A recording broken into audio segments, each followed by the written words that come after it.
That day, I sat in the driver's seat, my hands resting uselessly on the wheel. The soft tick of the cooling engine filled the silence, but my pulse was louder. My instructor, Mike, wasn't looking at the road anymore.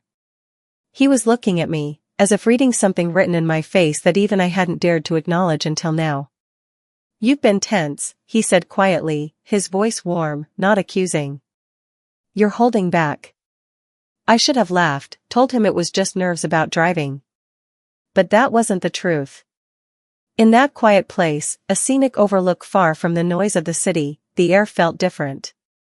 The lesson I'd signed up for was about clutch control and mirror checks, but I had a feeling we were both about to learn something else entirely.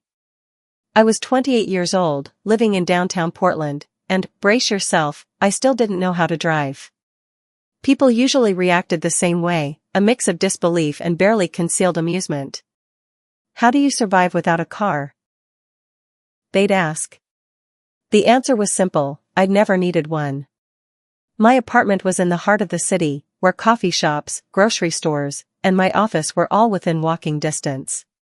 Portland's public transportation system, plus a few generous friends, had carried me through adulthood just fine. But something shifted that year. Maybe it was the subtle feeling of being left behind. My friends were buying houses in the suburbs, talking about road trips, or just spontaneously deciding to drive to the coast for the day.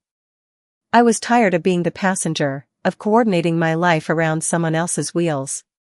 One rainy Friday night, the decision crystallized. I was standing under a leaking bus shelter, my coat soaked through, watching the minutes tick by on the transit app as yet another delayed message flashed on the screen. My phone battery was in the red. My hair was plastered to my face. I remember thinking, this is ridiculous. I'm learning to drive. The very next morning, I called my friend Lindsay for advice. She didn't even hesitate. "You need Mike," she said, as if she were recommending the city's best surgeon. "He's patient. He doesn't make you feel stupid when you mess up. And he actually teaches, instead of just letting you figure it out on your own."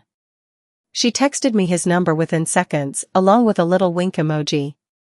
I didn't think much of it at the time. I mean, a good driving instructor is a good driving instructor. What she didn't mention, and what I wouldn't understand until later, was how Mike looked at you while he taught. When Mike first called me back, his voice surprised me. It wasn't overly cheerful or flatly professional, it had that warm, steady timbre you instinctively lean toward, the kind that makes instructions sound less like orders and more like guidance.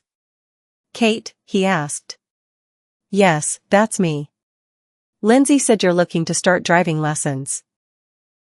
I've got a couple of openings this week if you want to get moving." We settled on Tuesday afternoon. By the time the day arrived, my nerves had multiplied. First meeting. The driving school's office wasn't much to look at: a narrow reception desk, a corkboard covered with laminated diagrams of intersections, and a faint scent of coffee that had been brewed hours ago. Mike was waiting in the hallway, clipboard in hand. He was taller than I'd imagined from his voice alone, maybe 6 foot, with broad shoulders that filled out a simple navy button-down. His hair was dark brown streaked with gray at the temples, not the kind of artificial gray from a bad dye job, but the natural kind that says I've seen some life, and I'm fine with it. He extended a hand. His grip was firm but not crushing, and he held my gaze just a second longer than most people do.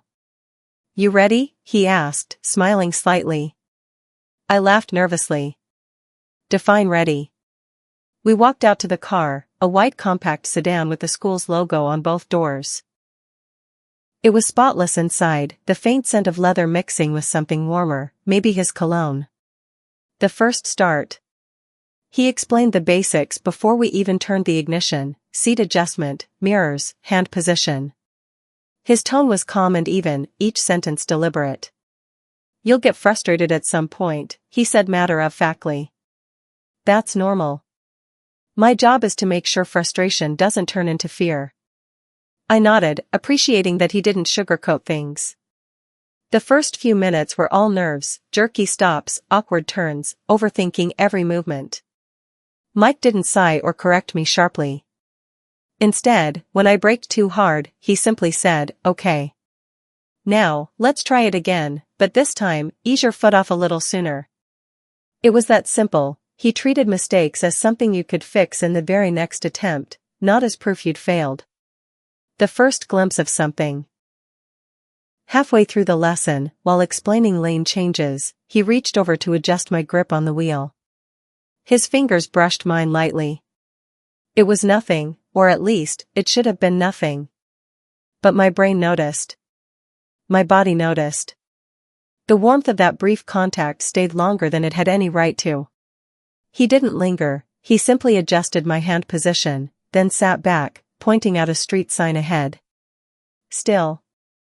I caught myself glancing at him in the reflection of the side mirror, wondering if he'd felt it too. The encouragement. When the hour was up, we pulled into the school parking lot. "You did well," he said, jotting something on his clipboard. "I stalled twice.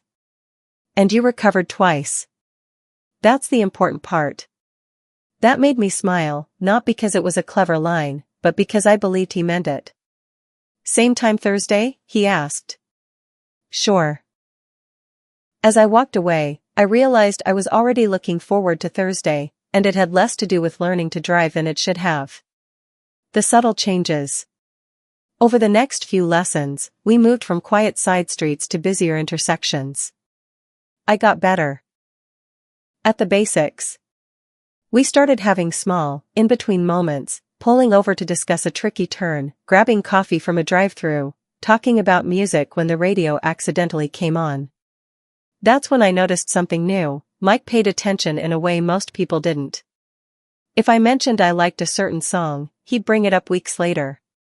If I made a joke under my breath, he'd catch it and grin as though we were in on a private conversation no one else could hear. One Thursday, as I eased the car onto a quiet stretch of road, he said, "You're gripping the wheel too tight again." "I guess I'm still nervous," I admitted. "You're in control, Kate. Trust yourself more." He didn't just mean steering. I could hear it in his tone, that layered suggestion that left my mind chasing interpretations long after I'd gone home.